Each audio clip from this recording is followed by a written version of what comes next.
Diastasis recti, or diastasis, depending on where you're from in the world, is something that has gained a lot of attention over the past few years. So today I want to show you a little mini demonstration. That way you can have a better idea as to how this occurs in pregnant women and also understand some of the risk factors that can lead to a worsened diastasis recti. More importantly, I want you to be able to understand and recognize that you can do everything right, but simply because of the progression of pregnancy, that your body is at higher risk for developing this. And it doesn't mean that you've done anything wrong. And more importantly, it does not mean that your body is broken. As a mom of three, I understand diastasis recti very well. After each of my pregnancies, it did take a little bit of time for me to regain my core strength and coordination. Now, I do have a slightly larger gap than what I did before my pregnancies, but I'm considered to be within a normal limit. Within a normal limit of diastasis recti is having 2 fingers or less of separation. Some women actually start out pregnancy already at this or even slightly above.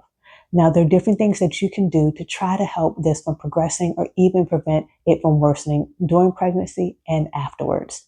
But the most important thing that you should know is that this is a normal adaptation in pregnancy. And as we go through our demonstration, you'll be able to better understand why this occurs. With diastasis recti, there are certain things that can put you at higher risk from experiencing it. One thing is having multiple pregnancies. As you heard me mention, I've had 3. You also can be at higher risk of diastasis recti if you have numerous babies during one pregnancy. So yes, multiple births itself. And if you're having multiple births, you can imagine the baby's going to need more space to grow, which means that you're going to have more movement and more development within the abdominal region. Other things that can occur is the onset of weight gain. You should have a gradual progression of weight gain during your pregnancy. But if you have a rapid onset, that can increase your risk of diastasis recti. There are other risk factors, but those are the 3 most common ones that I see when it comes to pregnancy. And as I already mentioned, no, this is a normal adaptation, and it doesn't mean that you've done anything wrong. So what is diastasis recti? Diastasis recti is when you have thinning of the linea alba and also separation of the abdominal muscles. As you can imagine, as the uterus continues to grow because it houses the baby, it can push against this region. As it's pushing against this region, you can have normal thinning and separation that occurs. At full-term pregnancy, it's estimated that almost every pregnant woman is going to experience this. In order to help you understand how normal this is during pregnancy, we're going to go through a mini demonstration. And the only thing I'm going to use is a tape measure, some tape, and a balloon. The balloon is going to be our expanding uterus. So we already have everything that we need, and I'm set up to perform this demonstration for you. That way you can get a better idea as to how the growing baby, meaning that your growing uterus, impacts the linea alba. The tape has already been placed and will represent our rectus abdominis, or our 6-pack muscles. The space in between is going to represent our linea alba. This balloon here is going to represent our growing uterus, and I'm just going to use a tape measure so that way you can get a better idea as to how much separation I'm getting simply with just placing a small balloon. So first, let's take our baseline measurement. And right now we are just under 1.5 inches.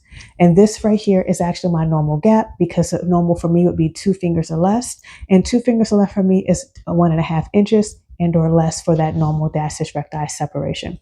So now let's go ahead and let's place our uterus. And you can already see we already have separation through here, but now let's measure and see how much.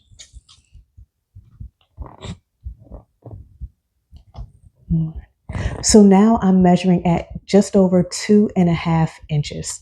So with just placing a small balloon, you're able to see visually and also getting a measurement that with how much the linea alba can actually move apart and separate, allowing for our abdominal muscles to come to the sides as well. So within the pelvis itself, you can see the pelvic floor muscles below. These muscles are generally helping to support the uterus, the bladder, and also the rectum. Now, as the uterus begins to grow, with this being the uterus before pregnancy, and now we're going to imagine that this balloon here is the uterus during pregnancy. As the uterus continues to grow, it is going to push against the pelvic floor muscles. It is also going to push on the front of the linea alba. So as you can see, the front of the balloon right here is pushing beyond the pubic bone. The linea alba generally connects to this pubic bone region. Any pressure against that linea alba is going to cause it to begin to bend and stretch out, which consequently will allow for the muscles to also stretch out. If you found this information helpful, let us know in the comments. But more importantly, as a mom of 3, I want you to know that I can completely relate to where you are with your diastasis recti recovery. There are a lot of things that change with our bodies during pregnancy and also in the postpartum period. Don't get caught up in the size of the gap. More importantly, focus on how well you're able to function and how you feel during certain activities. If you're noticing those activities are challenging for you, that is where a physical therapist can come in to better help you recover.